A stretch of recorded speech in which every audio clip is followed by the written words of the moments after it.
Olá, meu nome é Jefferson Botelho, eu sou professor de Direito Penal e Processo Penal em Minas Gerais e neste encontro de hoje vamos tratar de um tema importante, de um tema em voga na sociedade brasileira e, por que não dizer, mundial, a questão dos crimes de corrupção e a sua investigação empresarial. Então é um tema que está em voga, é um tema que nós vamos tratar a partir de agora. Evidentemente que não temos aquela pretensão de fazer um esgotamento nesse tema tão importante, mas traçamos aqui um breve sumário onde trataremos a origem etimológica da palavra corrupção, as modalidades de corrupção, o conceito de administração pública, o conceito de funcionário público, antes falaremos também dos crimes funcionais, os tratados internacionais de combate à corrupção, que o Brasil acabou ratificando esses tratados importantes de combate à corrupção no mundo,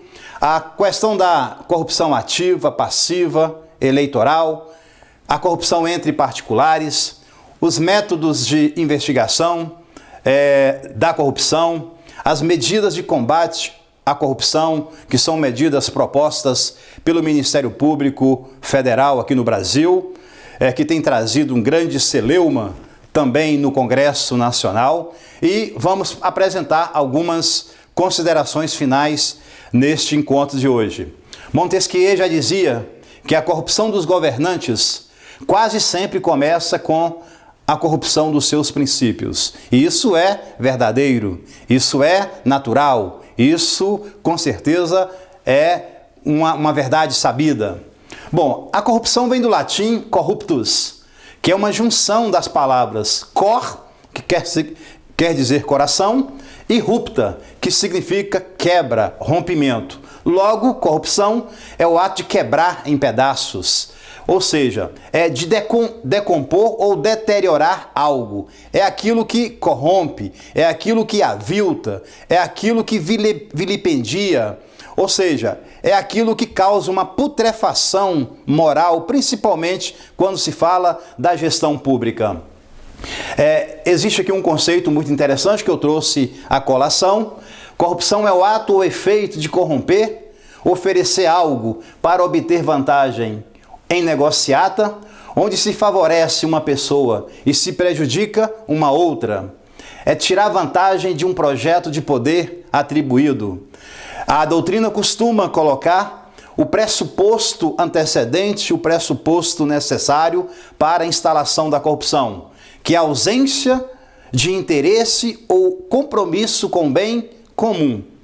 A corrupção social ou estatal, que nós vamos tratar mais a miúde, ela é caracterizada pela incapacidade moral dos cidadãos de assumir compromissos voltados ao bem comum. Vale dizer, os cidadãos mostram-se incapazes de fazer coisas que não lhes tragam uma gratificação pessoal.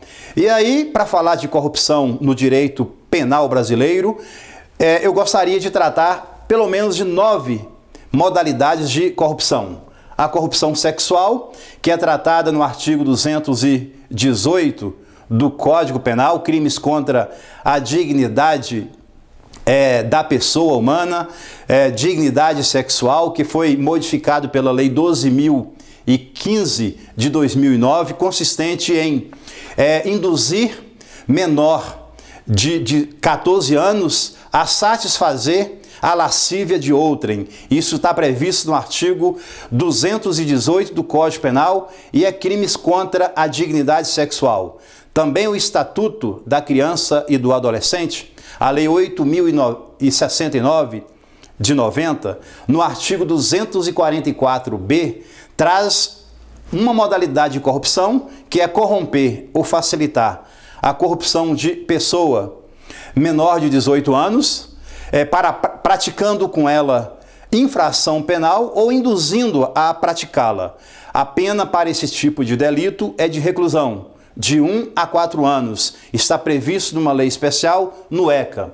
As outras modalidades de corrupção são aquelas que nós iremos tratar na nossa aula pauta. A corrupção pública, a corrupção particular, a corrupção privada, a corrupção eleitoral que é prevista no artigo 299 do Código Eleitoral de 65, a corrupção militar que o Código Penal Militar, no artigo 308 e 309, traz as duas modalidades de corrupção passiva e a corrupção ativa.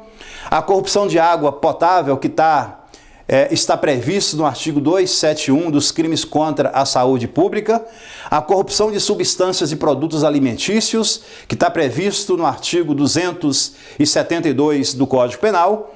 E a corrupção de produtos destinados a fins terapêuticos, do artigo 273 do Código Penal, que, por sinal, hoje figura no rol dos crimes hediondos, exatamente na Lei 8.072 de 1990, artigo 1º, inciso 7º, a linha B da Lei dos crimes hediondos. Mas o que nos interessa mais a miúde neste encontro de hoje será a chamada corrupção pública, é o que nós vamos tratar. Bom, para se falar da administração pública, há necessidade de se fazer uma abordagem naquilo que vem a ser administração pública. E aí nós apresentamos aqui para os senhores 4 conceitos de administração pública. No sentido formal, administração pública é um conjunto de órgãos instituídos para a consecução dos objetivos do governo. No sentido material, é um conjunto de funções necessárias aos serviços públicos em geral.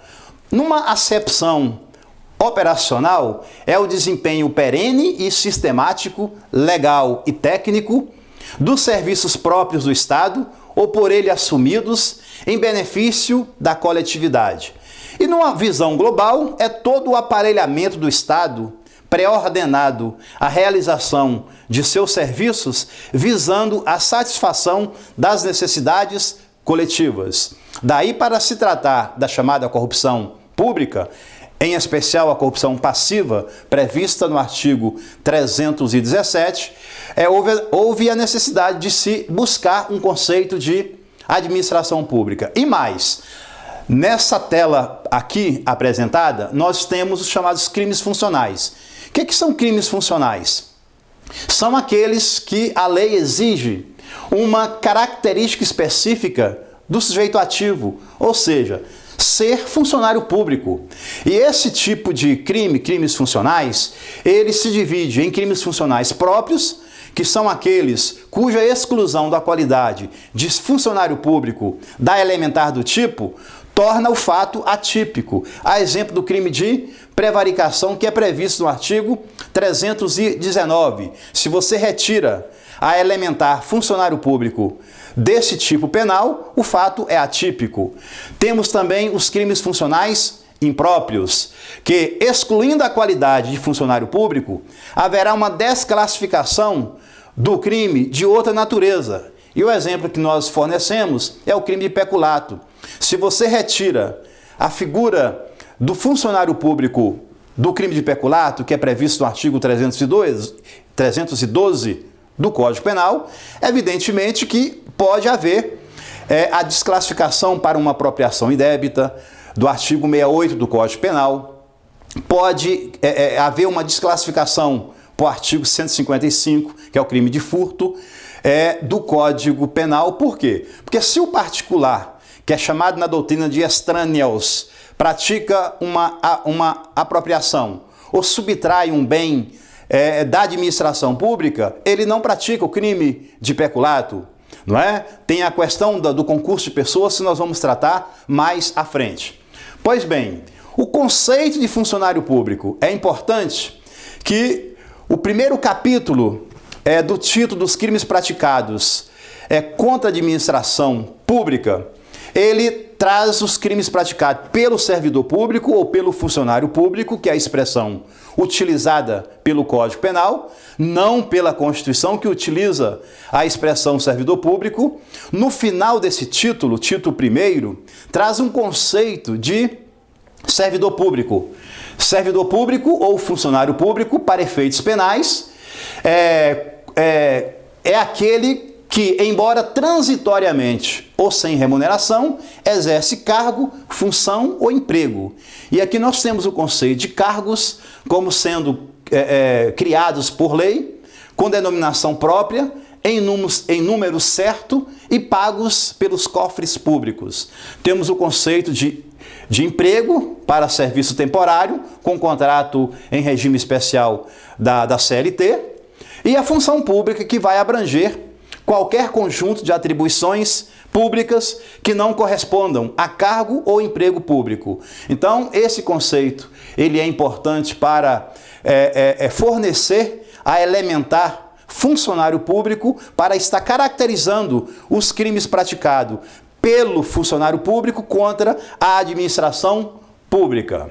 Bom, conforme eu forneci lá no nosso sumário, nós temos alguns tratados internacionais de combate à corrupção. E o Brasil ele é signatário de pelo menos 3 tratados importantes que visam combater a chamada criminalidade organizada de corrupção no mundo. Então nós vamos começar por esta Convenção sobre Combate à Corrupção de Funcionários Públicos Estrangeiros em Transações Comerciais Internacionais da Organização para a Cooperação e Desenvolvimento Econômico. Esse tratado ele foi firmado pelo Brasil, né? Ele foi firmado em Paris, na França, em 17 de dezembro de 1997, e o Brasil ele acaba ratificando esse decreto, essa convenção, por meio do decreto legislativo 125 do ano de 2000, e no mesmo ano ele promulga através do decreto 3678. O Brasil se compromete a criar condições de prevenção e também condições de combate e repressão a esse tipo de modalidade criminosa, e a gente vai perceber logo à frente que o Brasil, 2 anos depois, em 2012, ele consegue tipificar 2 condutas contra a administração pública, já fazendo valer a adesão a este tratado, a essa convenção sobre funcionários públicos estrangeiros. Vincula o compromisso dos Estados-partes em trabalhar conjuntamente, buscando possibilitar a implementação de medidas de ordem jurídica e administrativa que permitam o alcance dos objetivos previstos nesta convenção. Estabelece responsabilidade às pessoas jurídicas que corrompam funcionários públicos estrangeiros, vai considerar a imposição de sanções cíveis e administrativas a pessoas sobre as quais recaiam condenações por corrupção aos referidos funcionários, como também a prestação de assistência jurídica recíproca. Então o Brasil, como eu disse anteriormente, através da Lei 10.467 de 2002, ele acabou criando esses 2 tipos penais, né, lá no artigo 337 B, C e D, a corrupção ativa em transação comercial internacional e o tráfico de influência em transação comercial internacional, já que esse mesmo artigo 337D existe lá o conceito de funcionário público estrangeiro para fins penais. Uma outra convenção importante também foi esta Convenção Interamericana contra a Corrupção, da Organização dos Estados Americanos. Evidentemente que foi devidamente aprovada pelo Decreto Legislativo 152 de 2002, e o Brasil também ratifica através do Decreto 4410 de 2002. Especificamente acerca dessa convenção, ela tem o objetivo de promover e fortalecer os mecanismos necessários para ajudar a prevenir, detectar e punir a corrupção no exercício das funções públicas, bem como os atos de corrupção especificamente vinculados a seu exercício. E uma das mais importantes convenções que o Brasil ratificou foi essa de Mérida, no México. Foi a Convenção das Nações Unidas contra a Corrupção, da ONU. O Brasil, como eu disse, através do Decreto Legislativo 348 de 2005 e através do Decreto Presidencial 5687 de 2006, o Brasil assume de uma vez o compromisso inarredável de erradicar a corrupção no Brasil. Porque, conforme a consideração dessa convenção, a corrupção ela solapa a legitimidade dos órgãos públicos, ela atenta contra a ordem econômica, ela atenta contra a igualdade, contra a dignidade da pessoa humana, ela atenta contra os direitos humanos, contra a ordem humana. É por isso que o Brasil ratificou, através do decreto, como eu disse, 5687 de 2006, o compromisso inarredável de combater, de criar mecanismos de prevenção e repressão, tipicidade, combate incisivo a esse tipo de prática nociva, não é? Ela tem, então, o objetivo principal de fixação de mecanismo de prevenção, ela tem também uma finalidade de criminalizar essas condutas criminosas, estabelecer uma cooperação internacional, porque esse tipo de modalidade criminosa hoje indubitavelmente ofende a globalização, a ordem mundial, o direito internacional, o direito transnacional, além de recuperação dos ativos. Além dessas três convenções de ordem internacional que o Brasil ratificou, nós temos ainda um tratado bilateral com a Espanha, onde visa criar essas ações de cooperação acadêmica, de combate à corrupção, como mestrado, doutorado, lá na instituição de ensino. Então foi um passo importante em 2016, quando o Brasil, através de um contrato bilateral com a Espanha, principalmente com a Faculdade de Salamanca, norte da Espanha, firmou esse compromisso. E agora nós vamos entrar mais a miúde no tipo penal de corrupção passiva. Primeiro, quem pratica esse tipo de delito? É o funcionário público, é aquele cujo conceito é fornecido pelo artigo 327, que nós já pontuamos linhas atrás.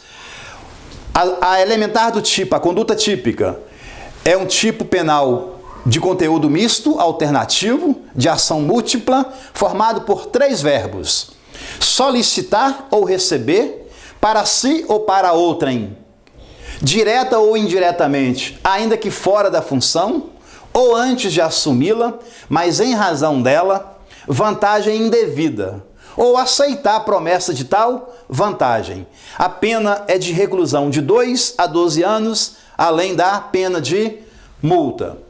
Bom, aqui nós temos o verbo solicitar, o verbo receber ou aceitar promessa. A gente vai perceber que lá na frente, quando estivermos tratando da chamada corrupção ativa, que é praticada pelo particular, num dado momento nós vamos ter um tipo penal bilateral, ou seja, a corrupção passiva para o servidor público e a corrupção ativa para o particular.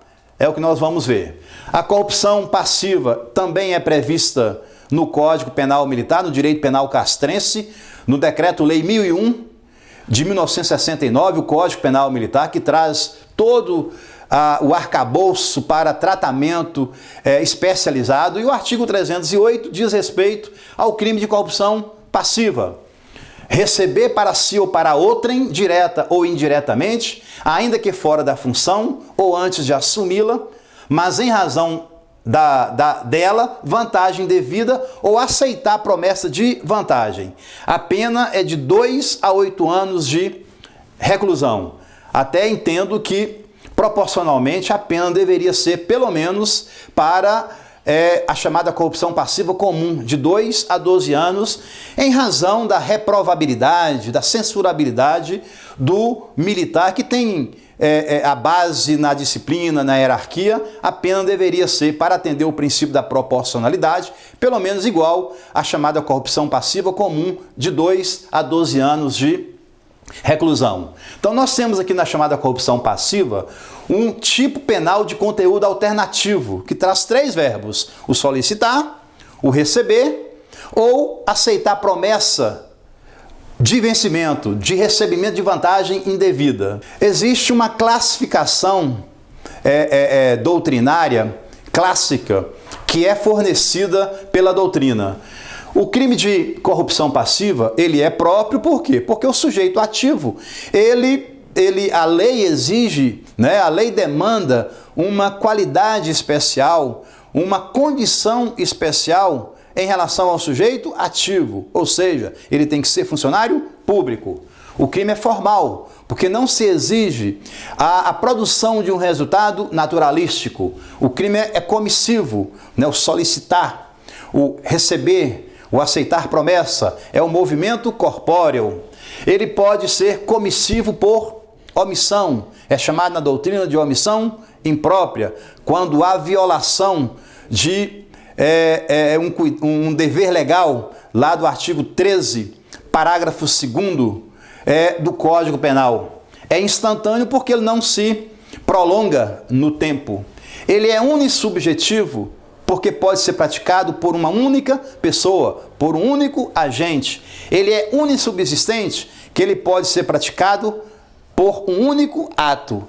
E ele é plurissubsistente, que também pode ser praticado por vários atos. E havendo fracionamento, parte da doutrina entende que o crime de corrupção passiva, quando se trata na modalidade plurissubsistente, aí sim há cabimento do instituto da tentativa.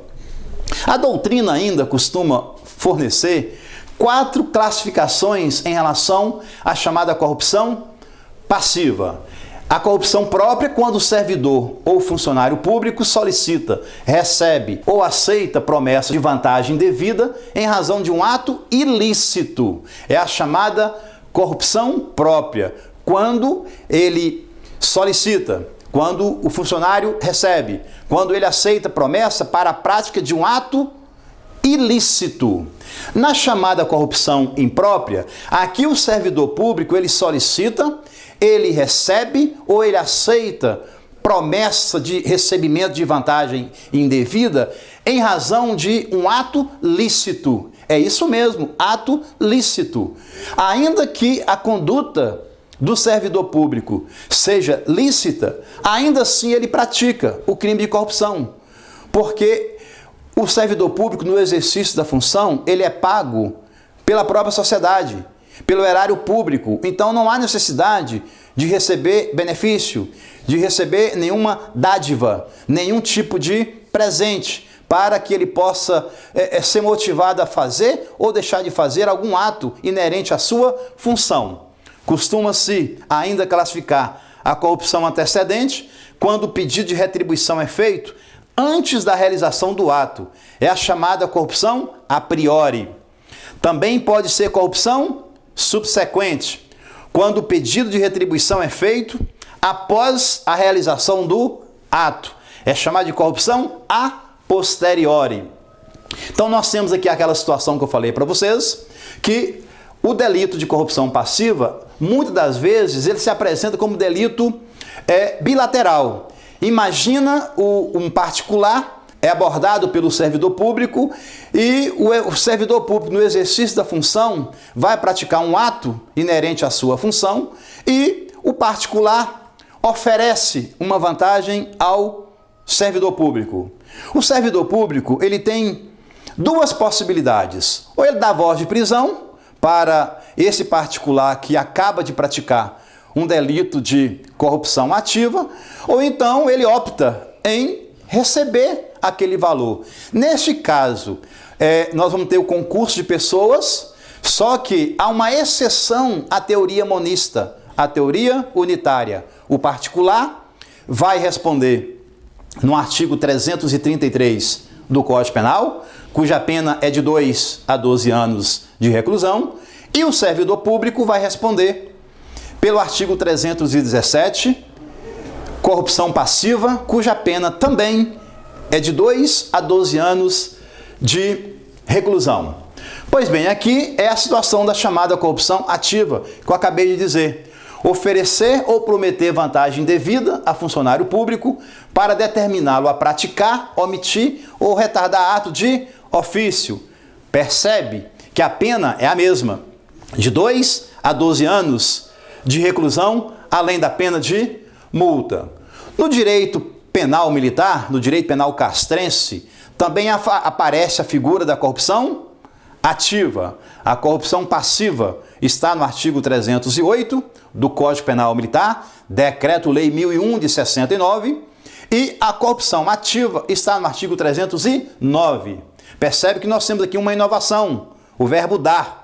Dar, oferecer ou prometer dinheiro ou vantagem devida para a prática, omissão ou retardamento de ato funcional. Pena, reclusão até 8 anos. Professor Jefferson Botelho, aqui nós não temos o vetor de dosimetria da pena. Aqui tem até 8 anos, não tem a pena mínima. É porque o artigo 58 do Código Penal Militar diz que na omissão no tocante ao mínimo para o preceito secundário, em se tratando de reclusão, como no caso em questão, a pena mínima é de 1 ano. Em se tratando de detenção, a pena mínima é de 30 dias. Está no artigo 58 do Código Penal Militar. Então nós temos aqui o tipo penal, que é oferecer ou prometer vantagem devida a funcionário público. Sujeito ativo pode ser qualquer pessoa. Sujeito passivo é o Estado. O elemento subjetivo do tipo é o dolo. Exige-se elemento subjetivo específico, consistente na vontade de fazer o funcionário público praticar, omitir ou retardar ato de ofício. E aqui o tipo penal não comporta a forma culposa. Um outro artigo importante, que às vezes é do desconhecimento da sociedade em geral, é esse artigo 299, que no Código Penal é crime de falsidade ideológica. No Código de Trânsito, a Lei 4337 de 65 vai tratar da chamada captação de sufrágio, ou seja, dar, oferecer, prometer, solicitar ou receber para si ou para outrem dinheiro, dádiva ou qualquer outra vantagem para obter ou dar voto e para conseguir ou prometer abstenção, ainda que a oferta não seja aceita. Pena, reclusão até 4 anos e pagamento de multa. Bom, percebe também que o Código Eleitoral traz até 4 anos e não traz o mínimo. Pela mesma forma do Código Penal Militar, só que aqui no artigo 284, quando da omissão do legislador em fixar no preceito secundário a pena mínima, se for reclusão, 1 ano. Se for de detenção, 15 dias.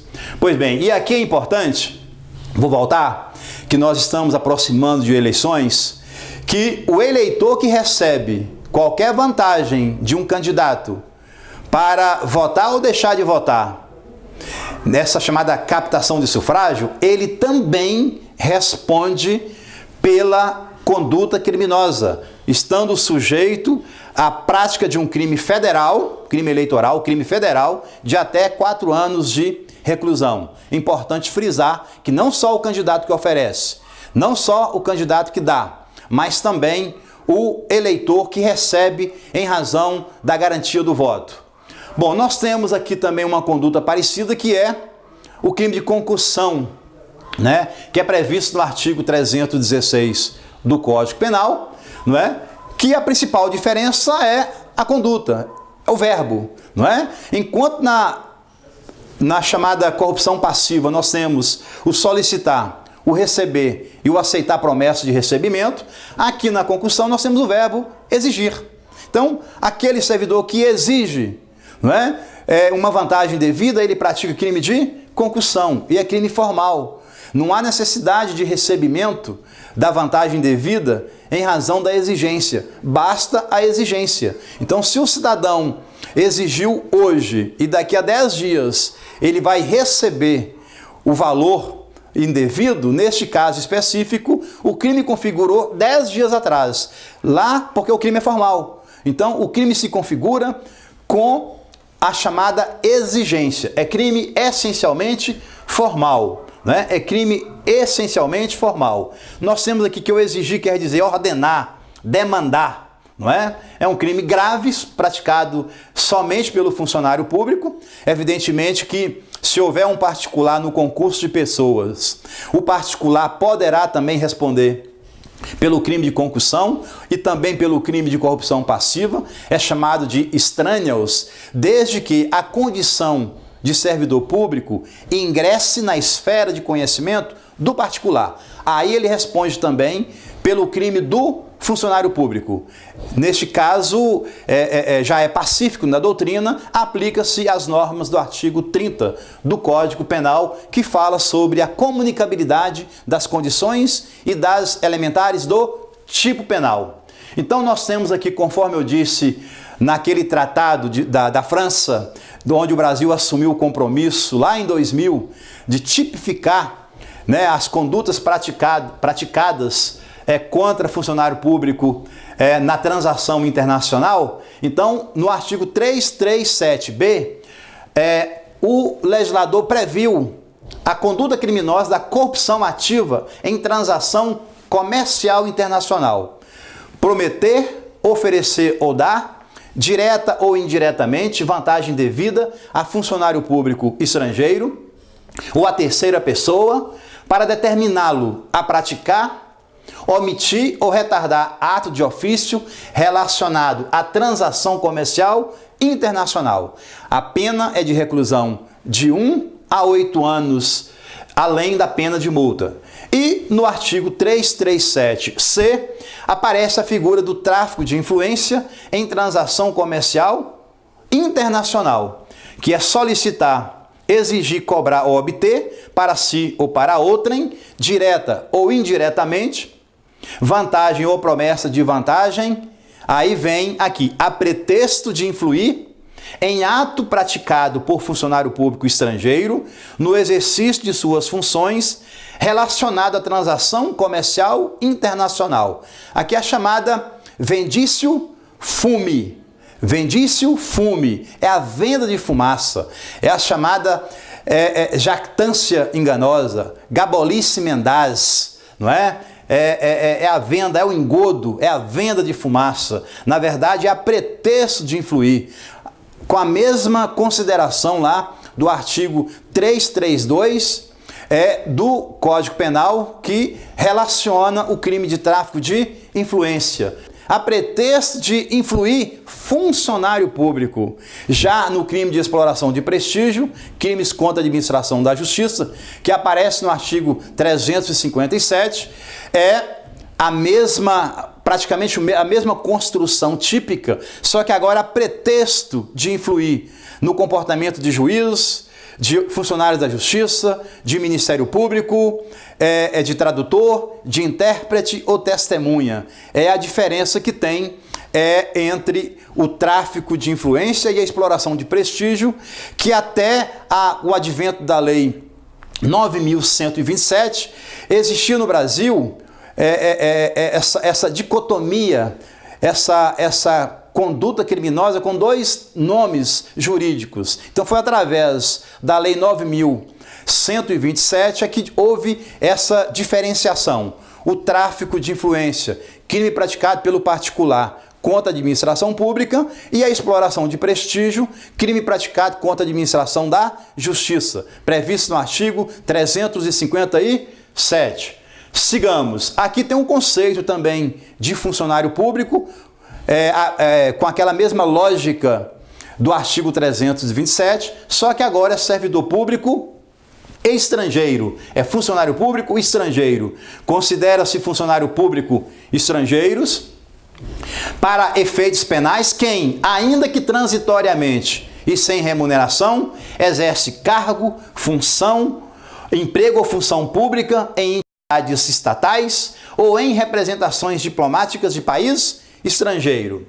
Ok, e aqui nós temos uma outra figura, nós estamos já nos encaminhando para o final da nossa aula, não é? Nós temos um projeto de lei hoje de reforma do Código Penal, o projeto de lei 236 de 2000, onde visa praticamente fazer uma reforma no Código Penal, não é? Buscando todas as leis esparsas e trazendo para a chamada legislação codificada. É o princípio da reserva codificada. E esse projeto, ele traz uma figura importante, lá no artigo 167, que é a chamada corrupção privada, não é? Ela é catalogada no artigo 167 e não é praticado quando vai ser tipificada, se aprovada for, né?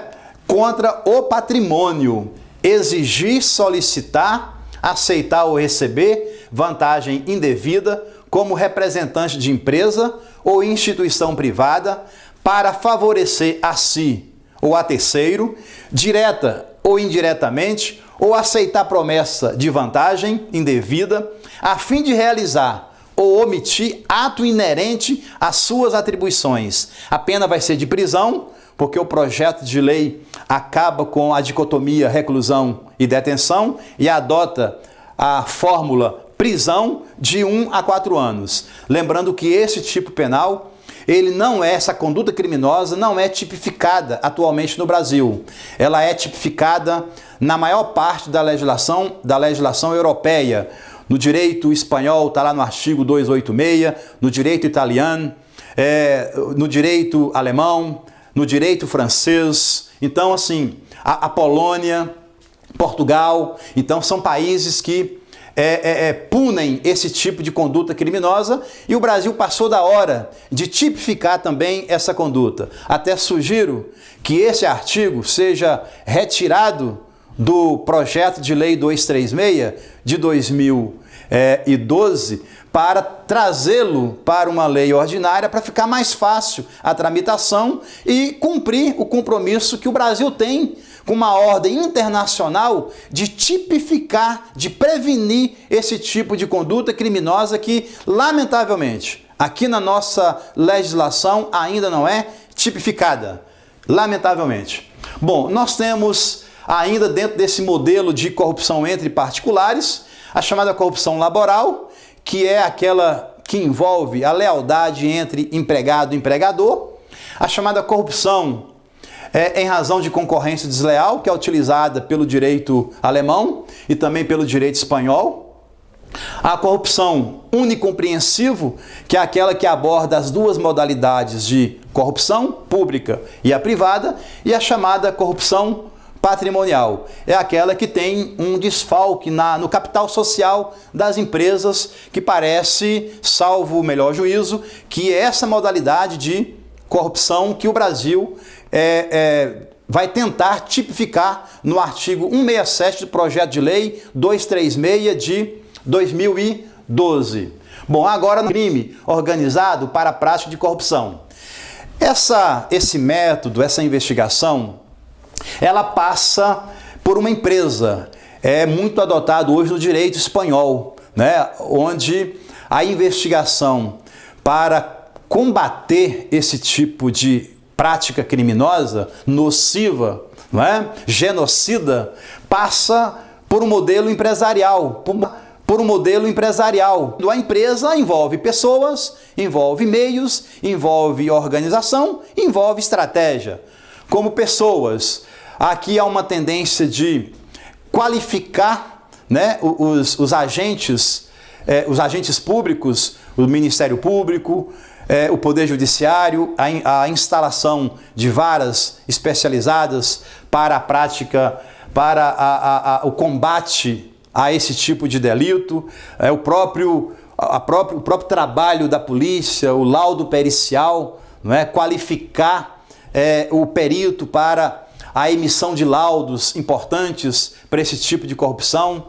Os meios utilizados aqui, a própria ação controlada hoje, que foi prevista inicialmente no Brasil na Lei 9.034 de 95, mas hoje se acha prevista no artigo 3º da Lei 12.850 de 2013, chamada ação controlada, a infiltração de agentes em organizações criminosas, que já é previsto também na Lei 12.850 e mais recentemente agora, através de uma lei ordinária bem recente no Brasil, criou a possibilidade do agente infiltrado nas redes virtuais, na internet, evidentemente para determinados tipos de delito, não é? Conforme a previsão legal. Tem que ter a organização para buscar o desiderato necessário ao combate efetivo desse tipo de prática criminosa, e tem que ter estratégia, né? O investigador tem que ser um investigador com capacidade técnica, com capacidade operacional, com tirocínio, policial, sobretudo com uma capacidade técnica para lidar com essa investigação. Porque trabalhar com esse tipo de delito, de investigação, não é trabalhar com crime de homicídio, com crime de furto, com crime de tráfico ilícito de drogas, porque já existe praticamente uma fórmula, um molde já utilizado pelas agências de segurança pública. E quando se trata especificamente para esse tipo de enfrentamento, nós temos que ter uma repressão essencialmente qualificada para fazer face ao crime organizado que cresce dia após dia. E se o crime organizado cresce, evidentemente que o Estado também necessita se desenvolver, se interagir para buscar capacidade técnica, capacidade cooperativa, sai esse tipo de delito aqui no Brasil. Lamentavelmente, hoje, segundo recentes estatísticas, são apenas 27% dos inquéritos policiais viram denúncia no Ministério Público, em razão da falta, da baixa qualidade da investigação para esse tipo de combate criminoso. Por isso, a necessidade dessa investigação ser analisada e ser enfrentada como uma empresa. Bom, aqui nós vamos tratar das chamadas medidas de combate à corrupção. Nós temos hoje no Brasil um movimento muito importante do Ministério Público Federal, que tem realmente prestado um trabalho importante para a sociedade brasileira, juntamente com a Polícia Federal, não é?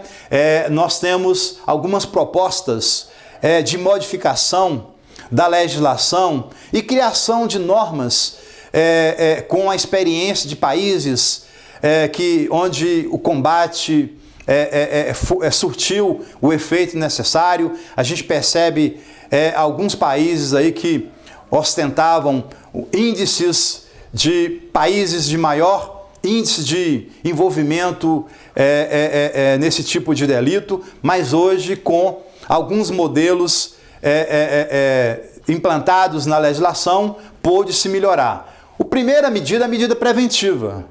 É a medida preventiva. E vamos falar sobre o gatilho de eficiência. O que seria o gatilho de eficiência? Seria uma forma de controlar. O que seria o gatilho de eficiência? Seria uma forma de controlar a produção jurídica e processual do Ministério Público, do Poder Judiciário, a questão do prazo, da razoabilidade. Uma ação para esse tipo de delito não pode demorar anos, não é? Propõe-se um prazo de 2 anos para o processo em primeiro grau e um prazo de 1 ano para o segundo grau, a segunda instância. A gente sabe que isso é difícil você fixar um prazo a priori, mas é preciso ter uma razoabilidade conforme direito fundamental esculpido no artigo 5º, inciso 78, conforme acréscimo da Emenda Constitucional 45 de 2004, que instituiu a reforma do Poder Judiciário no Brasil. O teste de integridade é aquela simulação do servidor público, né? Onde situações são colocadas para testar a integridade do funcionário público. Isso hoje recebe várias críticas, né, de doutrinadores, de juristas do Brasil, porque isso poderia configurar uma grave ofensa à própria súmula 145 do STF, onde diz que não há possibilidade flagrante quando a própria polícia ela prepara o cenário e evita assim a consumação do delito. Então ela estaria na contramão do próprio entendimento hoje do STF. Programas de marketing para estabelecer a cultura da intolerância à corrupção seria a dotação de recursos para uma divulgação maciça no tocante a esse tipo de comportamento preventivo, para que realmente a sociedade possa participar cada vez mais, para que a própria administração pública receba instrução, receba auditoria, receba normas para evitar esse tipo de envolvimento do agente público com desvio de conduta na administração pública. Tem uma outra situação do reportante do bem, não é? que é uma outra figura que foi proposta pelo Ministério Público nas 10 medidas de combate à corrupção no Brasil, que é o cidadão que denuncia, né? Que denuncia a prática de corrupção, não é? Que denuncia a prática de corrupção. E é garantido o sigilo, não é? É garantido o sigilo. Agora, se a notícia for falsa, evidentemente que aquela pessoa vai ter que responder, o reportante, ele vai ter que responder, não é? E evidentemente que o cidadão denunciado, tão somente com uma denúncia anônima, ele não tem a potencialidade de levar um decreto condenatório. O Estado tem todo o arcabouço probatório para investigar se realmente aquilo é verdadeiro.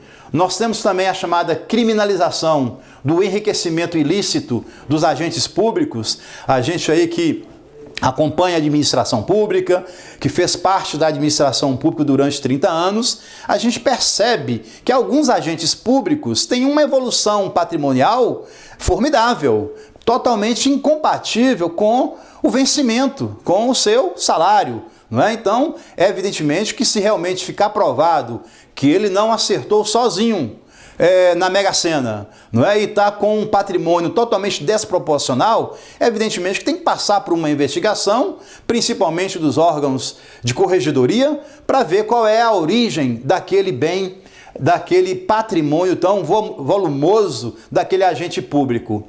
Transformar a corrupção em crime hediondo, infelizmente hoje a corrupção não é havido como crime hediondo, na forma da Lei 8.072, acho de bom alvitre qualificar o crime de corrupção como crime hediondo para, aí, evidentemente, restringir alguns benefícios para o criminoso comum. Porque o cidadão que pratica o crime de corrupção, ele está praticando um crime contra a humanidade, ele está praticando um crime contra a educação, ele está praticando um crime contra a saúde pública, contra a assistência social, contra a segurança pública, contra a própria sociedade. Então, esse cidadão, ele é um genocida, ele é um criminoso de lesa humanidade. Então, por isso, eu acredito, a meu sentir, que o crime de corrupção deveria ser rotulado como crime hediondo na forma da Lei 8.072, uma lei de 90. Aumento de penas para o crime de corrupção. Tem uma proposta em razão do valor acrescido. Se for acima de 8 milhões, a pena é X. O certo é que hoje a pena é de 2 a 12 anos. Mas até pouco tempo essa pena era de 1 a 12 anos. E houve uma lei especial só para mudar o mínimo. Por quê? Se continuasse hoje, de 1 a 12 anos, essa distância totalmente ilógica entre o mínimo 1 ano e o máximo, entre esses dois extremos, 12 anos, não é? Então percebe que se hoje fosse assim, de 1 a 12 anos, o cidadão corrupto da administração pública, ele poderia suspender o processo, que é o chamado sursi processual, na forma do artigo 89 da Lei 9.099, de 95. Foi por isso que o mínimo deixou de ser 1 ano para ser 2, justamente para evitar que o processo envolvendo o crime de corrupção seja suspenso. E ainda assim, hoje nós sabemos que o decreto condenatório não tem assim grande disposição de punir, né, o corrupto com uma pena acima de 4 anos. E se ele for condenado até 4 anos, na forma do artigo 43 do Código Penal, com nova redação dada pela Lei 9.714 de 98, essa pena privativa de liberdade, ela pode ser substituída por uma pena restritiva de direito, aquelas modalidades lá do artigo 43, a prestação pecuniária, a limitação de fim de semana, a prestação de serviço comunitário, a interdição temporária dos direitos, do cargo, enfim, aquelas penas restritivas de direito que são previstas no artigo 43 do Código Penal. Bom, tem uma outra possibilidade do confisco alargado, que também é uma proposta que tem recebido muita crítica. O confisco seria a expropriação do produto do crime, não é? Seria um efeito extrapenal da sentença penal condenatória, está previsto lá no artigo 91 e 92 do atual Código Penal, e esse confisco alargado seria um acréscimo lá no artigo 91, a linha A, para alcançar esse bem que foi incorporado ao patrimônio do corrupto.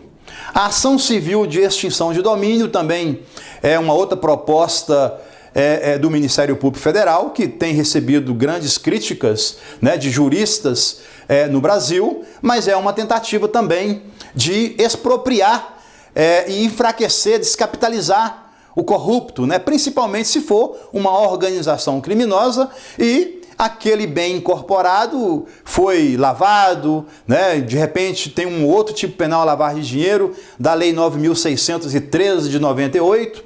Nós temos também a possibilidade aqui da celeridade na ação de improbidade administrativa. Hoje esse tipo de ação é prevista na Lei 8.429 de 92 e a proposta das 10 medidas de combate à corrupção no Brasil também passa pela celeridade desse tipo de ação. Tem os acordos entre defesa e acusação, é a chamada barganha. Existe um projeto de lei no Brasil prevendo essa possibilidade de a defesa, em comum acordo com a acusação, principalmente se for logo para a imposição de uma pena mínima, fazer um acordo no tocante à aplicação de uma pena e, no caso, o Poder Judiciário iria analisar a espontaneidade, a legalidade e a proporcionalidade desse acordo e iria homologar. Está previsto no artigo 15 do projeto de lei de reforma do Código Penal, em curso no Brasil. A progressão de pena condicionada à reparação do dano causado ao erário público, essa é uma medida que já existe no artigo 33, parágrafo 4º do Código Penal, e a gente sabe que parte da doutrina entende que essa previsão legal ofende o princípio da igualdade, mas existe lá, não foi ainda arguída a inconstitucionalidade desse parágrafo. Eu acho de bom alvitre que aquele cidadão que incorporou ao seu patrimônio uma vantagem indevida, pertencente ao povo e pertencente à sociedade, ele tem mesmo que ser confiscado, que tem que devolver aquele bem que incorporou de forma ilícita. A criação da hipótese de prisão extraordinária, aqui é uma outra situação também que grandes juristas têm se insurgido contra essa criação de uma nova modalidade de prisão preventiva, seria a chamada prisão extraordinária, uma forma de buscar, de identificar os bens e produtos ilícitos que foram adquiridos pelos criminosos, pelos corruptos, e aí seria uma forma de uma espécie de execução indireta, tal como ocorre com a prisão civil para o inadimplemento de pensão alimentícia. A tipificação da corrupção entre particulares, eu acredito que seja de grande importância também para o Brasil, esse tipo de medida, já que no Brasil não existe hoje essa tipicidade, não é? Eu gostaria de finalizar a nossa aula de hoje dizendo: da união de esforços e comunhão de propósitos, instituiu no Brasil aquilo que denominamos primeiro Comando Unificado de Ações Criminosas do Brasil, a maior organização criminosa do mundo. Uma parte da quadrilha rouba do povo seus pertences pessoais, subtrai sua paz espiritual, arranca sua liberdade e suprime sua vida. E a outra parte dessa organização criminosa, ela rouba subreptícia a saúde, a educação, a segurança, o saneamento básico, a assistência social e a esperança da população brasileira. Em face das corrupções e das chamadas concussões, uma facção utilizando-se de engodo e arquitetando suas ações nos umbrais da administração pública, e a outra por meio de ações violentas e cruéis, num revezamento de aparências, uns de colarinho branco, outros de colarinho azul. Por fim, torna imperiosa a criação de medidas de combate ao crime organizado, sobretudo aquele estruturado para a prática de corrupções tão nocivas à ordem econômica e aos direitos humanos, a fim de resgatar a credibilidade do povo brasileiro, que parece acordar de um profundo pesadelo diante das revelações apontadas pelas ações do sistema de defesa atual odierna, que tem trabalhado diuturnamente para resgatar o prestígio da sociedade brasileira. Vamos acreditar de transformar o Brasil com união de propósitos e objetivos comuns, sem divisões, cada um fazendo sua parte a seu modo. Transformaremos a nossa sociedade e resgataremos os valores éticos que nos foram abruptamente arrancados. Já dizia Santo Agostinho: a corrupção, ela morre o corpo, com a impiedade morre-se a alma. Gostaria mais de uma vez de agradecer a paciência, de agradecer o carinho dos senhores e até uma outra oportunidade, se Deus assim o permitir. Um abraço.